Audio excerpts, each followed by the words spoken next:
Bonjour, bienvenue dans cette nouvelle vidéo donc, de mon défi 30 jours pour apprendre à sketchnoter. Et aujourd'hui une petite vidéo un petit peu spéciale puisque j'accueille Béatrice Lhuillier, dont je vous ai déjà parlé, qui est l'auteur du guide Sketchnoter débutant, le guide du sketchnoter débutant, et également du site Sketchnote Facile. Voilà, Béatrice se présentera peut-être un peu plus, mais je voudrais quand même dire que Béatrice, donc elle n'est pas ici en chair et en os, mais elle est via l'ordinateur, on travaille avec les nouvelles technologies. Je suis bien là. Voilà. Bonjour à tous. Et donc Béatrice, comme elle aime bien le dire, elle mène une double vie. Puisqu'elle est à la fois spécialiste des nouvelles technologies dans le domaine de la formation professionnelle d'adultes et également experte en conception et production e-learning. Je lis mes notes, comme ça je dis pas de bêtises. Domaine dans lequel elle exerce depuis 17 ans. Voilà, je dis pas de bêtises. Ça va, c'est un domaine qui t'est pas tout à fait étranger. Voilà, alors il faut dire quand même aux personnes qui nous regardent qu'avec Béatrice on se connaît puisqu'on fait partie de la même association qui s'appelle Learning Sphere, des spécialistes dans le domaine du e-learning. Voilà, donc est-ce que je vais te poser la première question vraiment très basique. Est-ce que tu peux nous rappeler quand même ce que c'est que le sketchnoting et est-ce que c'est une pratique qui est très répandue? Alors, le sketchnoting, en fait, c'est une technique de prise de notes qui mêle des éléments visuels et textuels. Donc jusque-là, très simple. En gros, vous êtes en train de prendre vos notes et plutôt que de les prendre au kilomètre comme on a l'habitude de le faire, c'est-à-dire sur des blocs-notes, en prenant comme ça à la suite tout de manière textuelle, eh bien vous allez adjoindre des éléments visuels, donc des petits dessins, des petites icônes, des choses comme ça, qui vont en fait permettre d'illustrer le propos et surtout, on va en reparler sans doute un peu plus loin dans ton interview, mais de mieux mémoriser les informations. Donc à la base, le sketchnote, c'est une technique qui est très personnelle, très individuelle. Mais au final, on se rend compte que il y a des éléments qu'on peut aussi utiliser pour partager, voire pour collaborer. Bon, on y reviendra sans doute un peu après. D'accord. Et est-ce que c'est répandu? Qui l'utilise? Il y a combien de personnes qui l'utilisent? Est-ce que tu sais un petit peu, est-ce que c'est répandu comme pratique? Alors, ce qui est rigolo, c'est que, en fait, c'est pas une pratique qui est neuve. Le tout premier sketchnoter, si on y réfléchit bien, c'est qui d'après toi? Tiens, c'est Léonard de Vinci, moi je dirais. Exactement. Ouais. Je connais un peu le sujet quand même. C'est lui le tout premier, exactement. C'est Léonard de Vinci. Et puis on est quand même dans la région. Moi je suis à Tours quand même, hein, donc je suis à Tours et donc Léonard de Vinci, tout s'appelle Léonard de Vinci quasiment ici. Voilà. Donc effectivement, voilà, le premier sketchnoter qui évidemment s'appelait pas comme ça avait, si vous avez ces carnets de croquis, c'est juste extraordinaire parce que finalement c'est le premier à avoir ajouté comme ça des éléments visuels et textuels. Alors bon, l'idée c'est pas de devenir des Léonard de Vinci, hein, parce qu'on n'a pas tous le même coup de crayon, mais voilà, le principe c'est celui-là. Alors après, est-ce que c'est une pratique très répandue? Je pense qu'il y a des gens qui pratiquent depuis longtemps, sans qu'il y ait eu de mots mis dessus en fait, sans que ça soit appelé forcément du sketchnote. La personne qui a un petit peu démocratisé la chose, c'est un monsieur qui s'appelle Mike Roth, qui est un Américain, qui a écrit un livre justement pour initier au sketchnote, livre que je vous recommande d'ailleurs parce que vraiment c'est un bijou à plein d'égards, déjà en termes de contenu, mais également l'objet est très beau. Et je pense que c'est une pratique, oui, qui s'est un petit peu assez démocratisée. On a enfin compris que l'être humain était très visuel.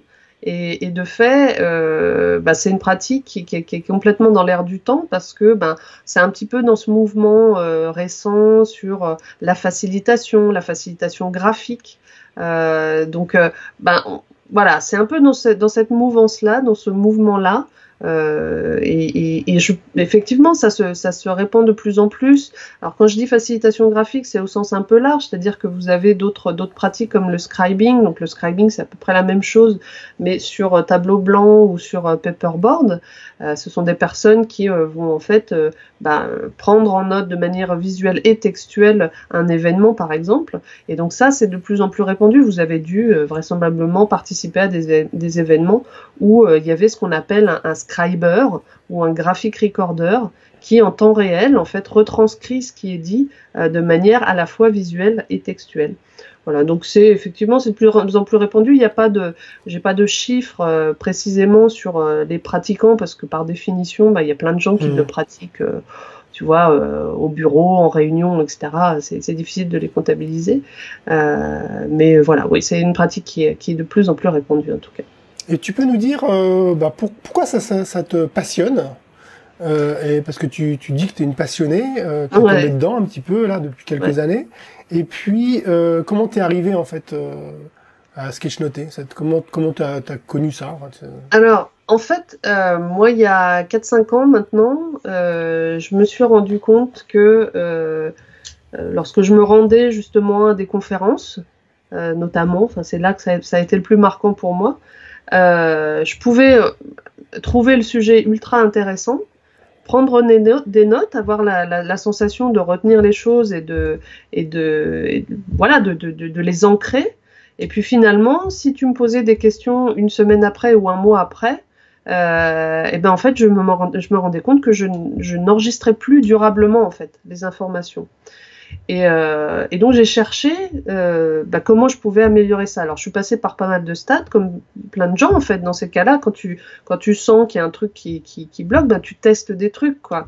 Donc moi j'ai testé différentes choses. J'ai testé de prendre des notes autrement, donc prendre des notes par exemple de manière informatique assez rapidement parce que je tape vite, donc je me dis ça peut peut-être le fait de devoir de prendre en note de manière finalement plus exhaustive ce qui se dit, peut-être que ça marchera mieux. Puis évidemment c'est une sottise parce que c'est tout le contraire en fait, ça fait tout l'inverse, puisque le fait de prendre en note comme ça très très vite, en fait tu ne te concentres pas sur ce qui est dit ou très peu, tu cherches l'exhaustivité et finalement ça n'apporte pas grand chose.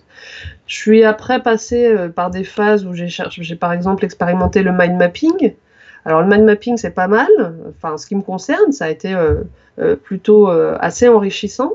Là où j'ai remarqué que ça commençait à être vraiment intéressant, c'est de ne pas le faire sur ordinateur, mais de le faire à l'écrit. Mmh. Après, d'ailleurs, ce qui est rigolo, c'est que il y a quelque temps, tu le sais, j'ai animé une webconférence avec Samuel Dillet, qui est spécialiste des sciences cognitives et comportementales, et qui expliquait que justement, ce qui faisait que ces pratiques sur papier étaient si efficaces, c'est le fait d'être sur papier et de revenir sur le trait. Et donc, tu vois, de fil en aiguille, je suis arrivée, alors initialement pas au sketchnote, mais au scribing. C'est que j'ai commencé par me former au scribing, qui à mon sens est une pratique qui est vraisemblablement la plus difficile, parce que tu as à la fois la nécessité de la concentration, du report sur le papier, mais en plus, tu es en public. Donc les gens voient ce que tu fais, tu as cette pression aussi un petit peu du public, donc c'est un petit peu plus compliqué que me semble-t-il que Sketchnote, même si la pratique est quand même assez similaire. Et puis tu vois, de fil en aiguille, voilà, j'ai expérimenté plusieurs choses, je suis arrivée au Sketchnote et là, ça a été un peu une révélation, un miracle, parce que enfin, je prenais note. Alors déjà je prenais beaucoup de plaisir à prendre des notes, ce qui était très nouveau pour moi. Deuxio, j'arrivais à prendre note de l'essentiel, de l'essence même de l'intervention.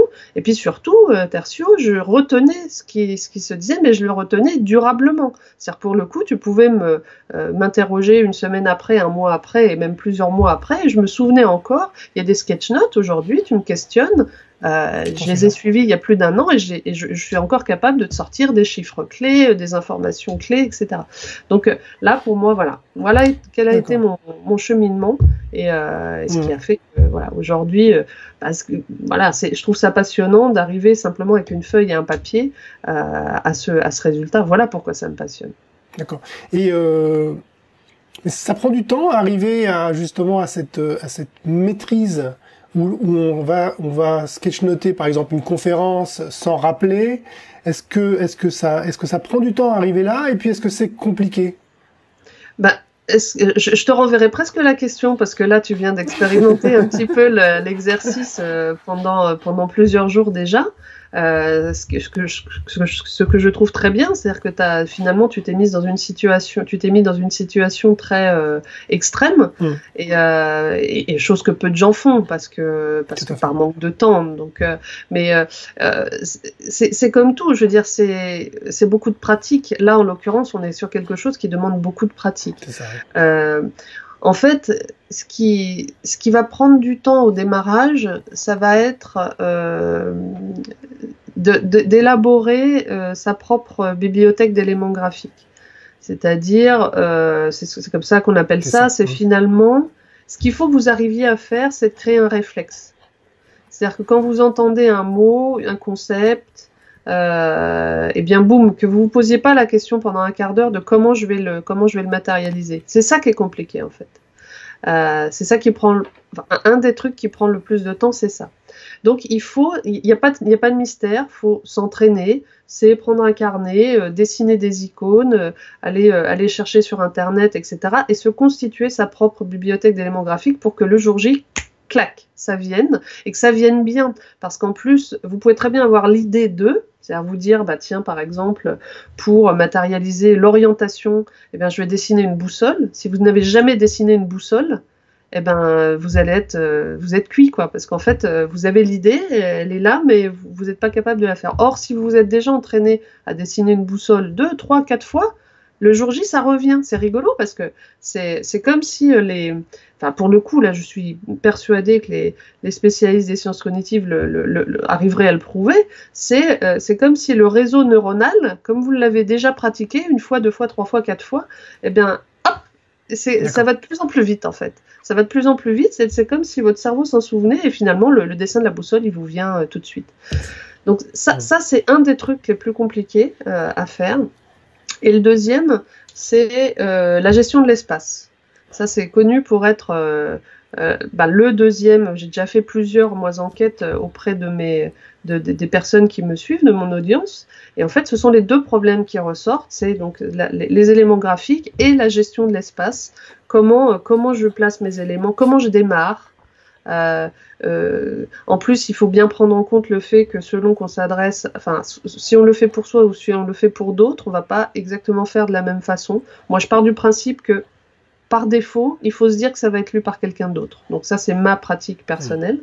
Donc j'essaye de faire au maximum quelque chose qui va être lisible par quelqu'un d'autre que moi.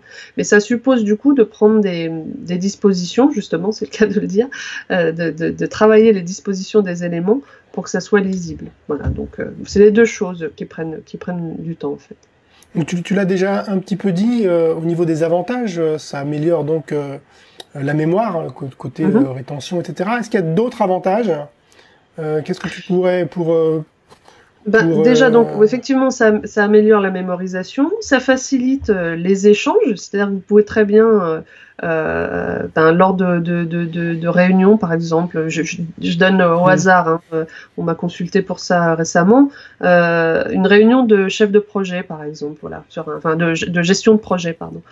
Plutôt que de parler, entre guillemets, dans le vide, ou même de prendre note sous forme textuelle sur un paperboard, parfois c'est plus simple de faire un dessin, un schéma, de le mettre devant tout le monde, et au moins le dessin parle tout de suite, voilà, le sens nous vient immédiatement. Le mot, faut quand même voir que le mot est une image qui demande à être décryptée.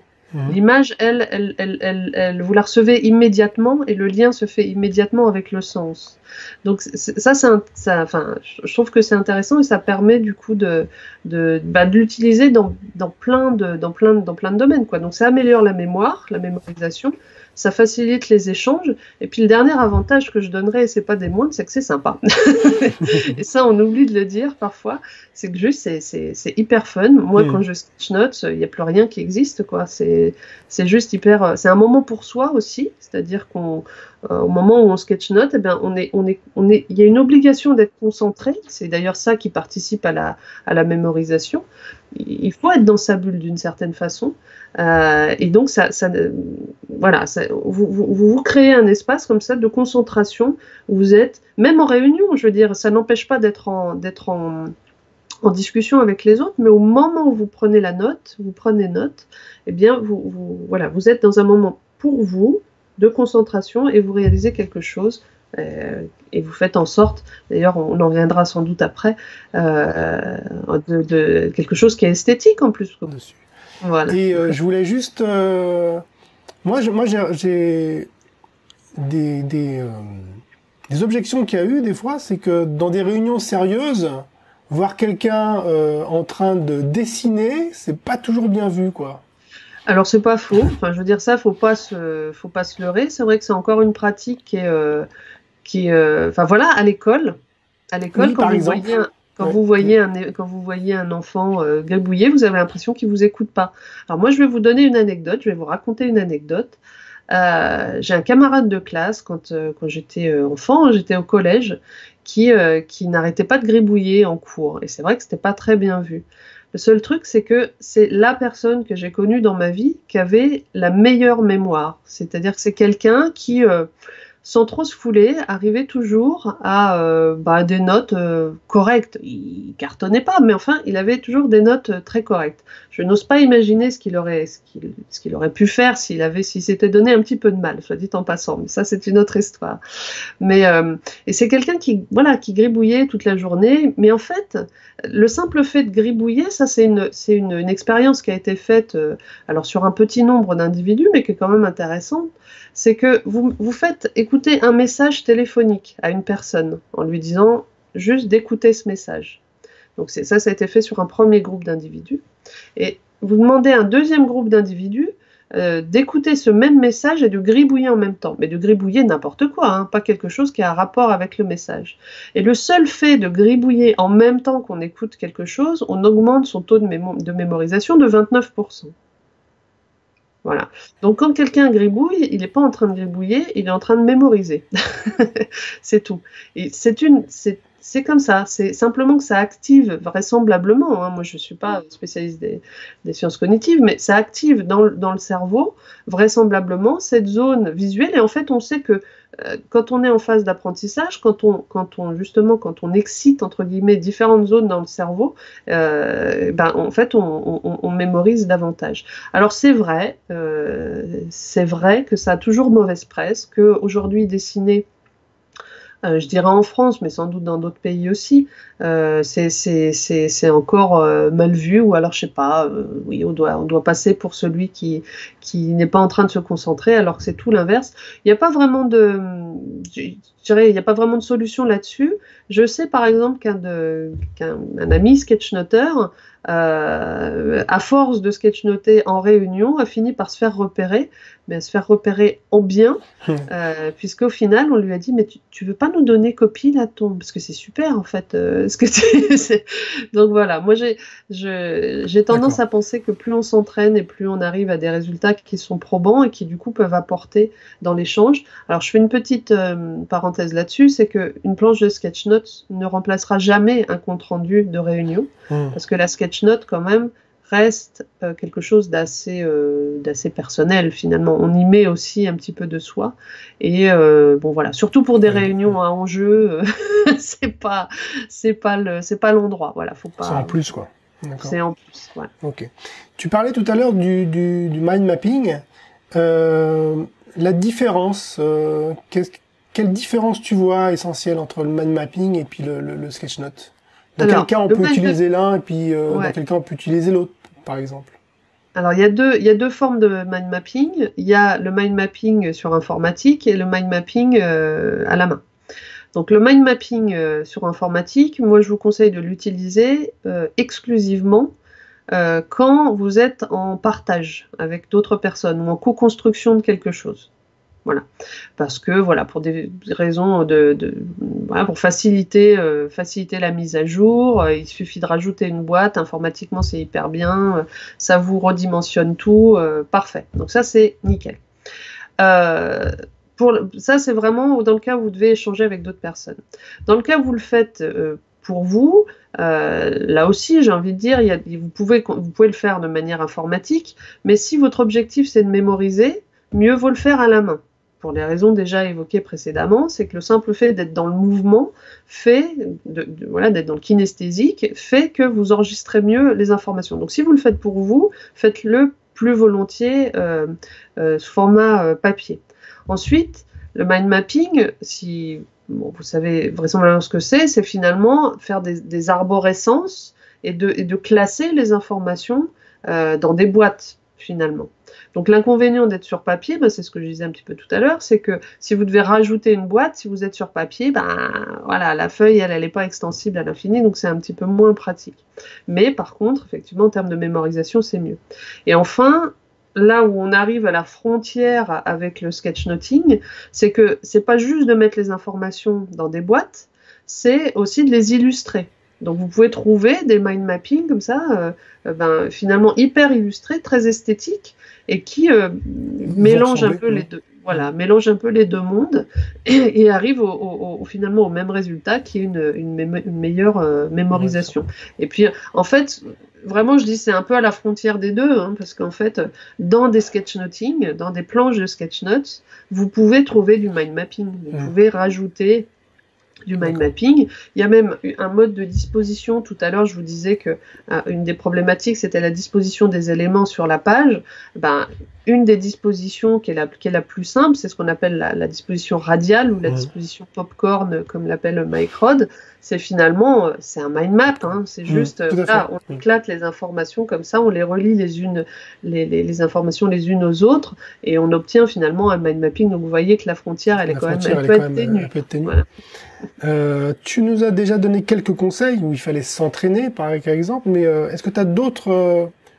Est-ce que tu pourrais résumer 3 conseils fondamentaux pour débuter, des personnes qui veulent débuter? Le premier conseil que je vais vous donner, c'est lâchez-vous. Lâchez-vous. C'est arrêtez de vous mettre la pression. Vous n'êtes pas là pour faire des œuvres d'art. Vous êtes là pour faire quelque chose qui va être efficace, soit pour partager, soit pour mieux mémoriser. Donc, le premier conseil, c'est finalement faites-vous confiance. Voilà, lâchez-vous. Il faut oser. Au début, on fait toujours des planches. Moi, quand je regarde mes premières planches, j'en rigole parce que c'est vrai que c'était pas terrible, quoi. Mais c'est pas grave, quoi.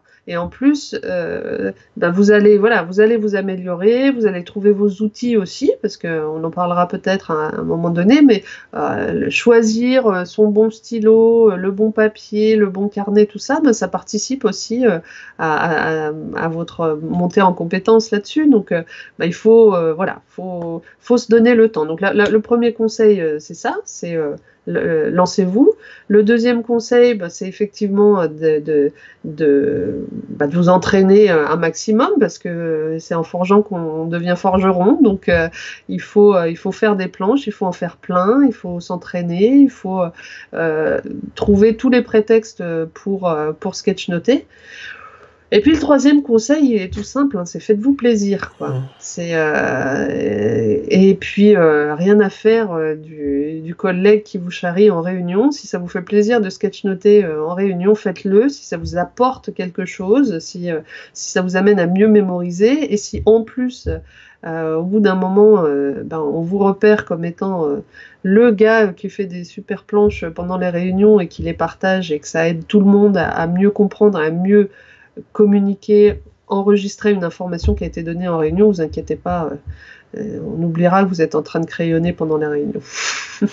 Alors moi, il y a une chose qui me semble difficile, c'est parfois de traduire en dessin des concepts.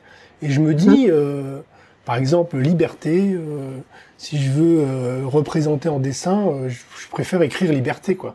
Donc il y a un truc là pour ça, à part effectivement se constituer sa bibliothèque de dessin. Ça, donc, c'est ça. En fait, c'est ça, quoi. Le truc, c'est de se constituer sa bibliothèque d'éléments graphiques, et peut-être que le mot liberté, comment je vais dire, tu n'auras pas travaillé dans ta bibliothèque d'éléments graphiques, tu n'auras pas travaillé le mot liberté, mais tu auras travaillé autre chose qui, le jour J, va te venir comme étant « Ah bah oui, tiens, je pourrais prendre ça pour matérialiser la liberté ». ou autre chose. Là, je donnais l'histoire de la boussole. Ben, la boussole, elle peut servir dans plein de cas. Je parlais de l'orientation, mais ça peut être complètement autre chose. Ça peut être, d'ailleurs, les orientations, ça peut être les orientations d'une entreprise, par exemple, les décisions qui sont prises au sein d'une entreprise. C'est pas forcément à prendre au sens littéral du terme.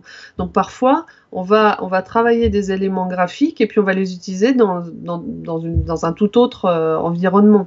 Après, il y a des termes sur lesquels on bloque, on n'y arrive pas. Et malgré tous les entraînements du monde, ça viendra pas.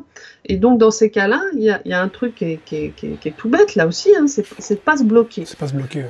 Faut pas se bloquer. Et donc d'écrire en fait, d'accord. Donc de pas hésiter. Voilà, il y a deux solutions. Soit vous l'écrivez et à ce moment-là, écrivez-le joliment, par exemple.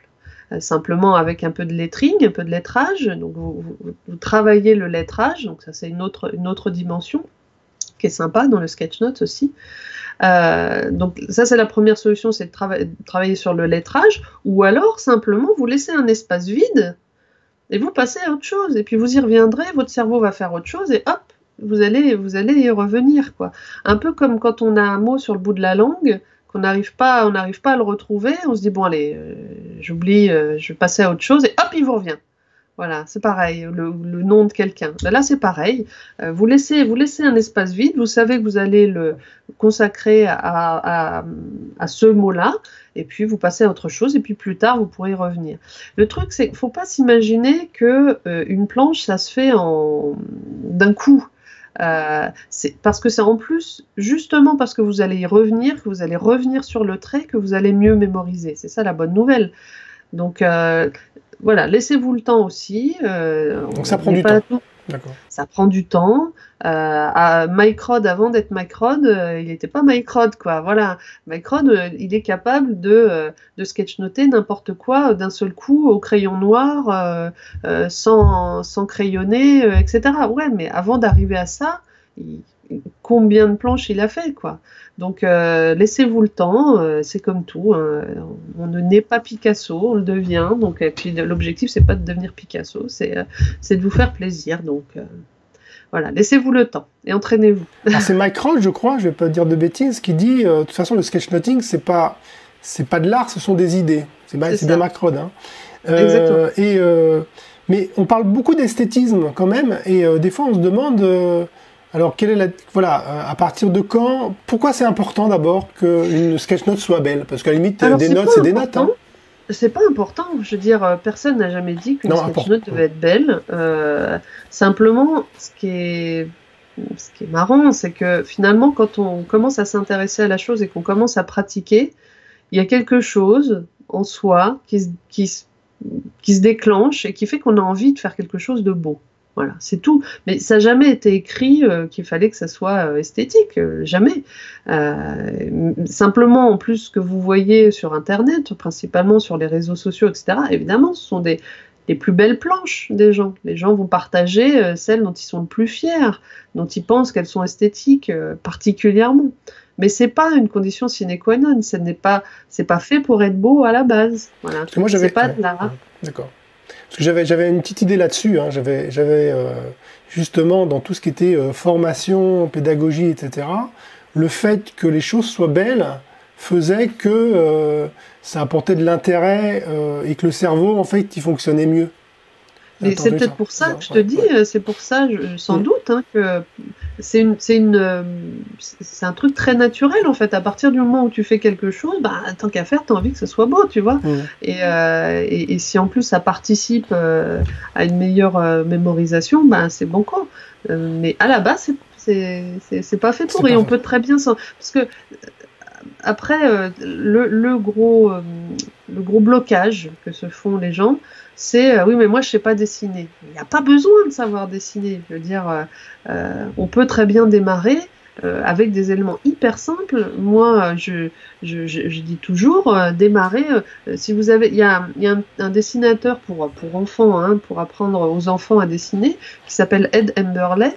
Et Ed Emberley, en fait, il apprend à dessiner avec des triangles, des carrés, des ronds, etc. Et vous faites des trucs super juste avec ça.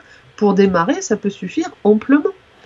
L'autre jour, il y avait il y avait une jeune femme qui m'interpellait sur Twitter, enfin, pas qui m'interpellait, pardon, mais qui avait mis une planche sur Twitter qu'elle avait faite, et elle avait fait un gros plan, parce qu'à un moment donné, il fallait qu'elle dessine une licorne, et comme elle savait pas dessiner les licornes, elle avait mis juste à côté un petit bonhomme, et puis, ouais, bah, tu reviendras quand tu sauras dessiner les licornes. Bon, moi, ça m'a fait mourir de rire.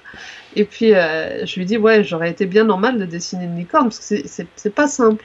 Et puis, en fait, en y réfléchissant, je me suis dit, mais en fait, si je devais dessiner une licorne, comme je me souviens enfant j'étais passionnée de chevaux, essayer de dessiner des chevaux, c'est dur d'avoir les bonnes proportions d'un cheval. Et franchement, voilà, à part des dessinateurs qui ont travaillé le trait, etc., et qui arrivent super bien, bon, bah, quand on sait pas dessiner un cheval, on fait du Ed Emberley, on fait des petits carrés, des petits triangles, et puis la, la corne de la licorne, on l'a fait avec un trait, et ça va très bien. Vous voyez ce que je veux dire? Vous prenez pas la tête, quoi. Vous prenez pas la tête, vous avez tout le temps de vous entraîner, vous pourrez vous entraîner à faire des licornes si ça vous chante, mais sur l'instant, si ça vient pas, faites quelque chose de super simple et ça passe très bien, quoi. Bah Béatrice, on t'écouterait pendant des heures, en fait. Hein. Oui, puis alors moi, je peux en parler pendant des heures aussi. Donc... Et on t'écouterait pendant des heures. Je sais que tu es en train de préparer une formation sur le sketchnoting, donc pour des personnes qui aimeraient aller encore plus loin, hein, donc une formation qui va plus loin que ton guide sur le sketchnoteur débutant. Est-ce que tu peux nous en parler un petit peu, nous donner quelques absolument. Donc, avant-premières? Elle sort la semaine prochaine. Elle sort la semaine prochaine, donc c'est une formation qui est constituée. Alors c'est vraiment le mariage de mes deux mondes. Là, tu parlais de ma double vie en introduction, donc là c'est vraiment ça, puisque c'est la formation à distance et le sketchnoting. Et donc voilà, c'est une formation au sketchnoting en ligne. Donc qui va être constitué de différents modules, donc des vidéos de formation, parce qu'évidemment là ça s'y prête particulièrement, puisque rien de tel que de montrer pour enseigner la technique du sketchnoting, des exercices à réaliser, des modèles à suivre pas à pas, et puis des liens vers des ressources que j'ai glanées pendant ça fait quasiment 4 ans maintenant que je suis sur le sujet.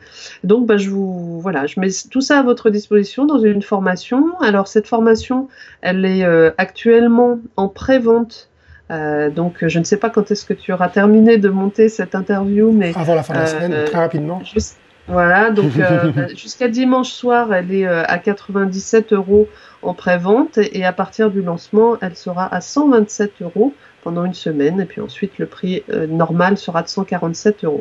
Donc j'invite ton audience, les personnes qui te suivent, à se dépêcher de se connecter. Alors, s'ils veulent profiter du tarif de pré-vente. Ça met la pression pour faire le montage et puis de diffuser rapidement. Voilà. Je pense que, je sais pas, à moins que tu aies d'autres choses que tu avais envie de partager, mais je pense que là, on a fait quand même un tour important. On pourrait parler encore du sketchnoting, mais après, il faut pratiquer. Je pense que là, c'est vraiment une interview. Moi, j'étais très heureux de pouvoir t'interviewer sur ça, parce que tu parles tellement bien. Enfin, non, je veux dire, on voit que, voilà, il y a de la pratique derrière, et puis c'est très clair. Donc, en tout cas, je te remercie beaucoup, Béatrice, merci à toi. de ton temps. Et puis, à très bientôt. Voilà. Et donc, il me reste plus qu'à vous dire aussi à tous merci. Vous allez pouvoir retrouver le lien vers la formation de Béatrice dans les commentaires. N'hésitez pas, comme d'habitude, à partager cette vidéo et à vous abonner à la chaîne Apprendre est un voyage. Et je vous dis à une prochaine vidéo. À très bientôt.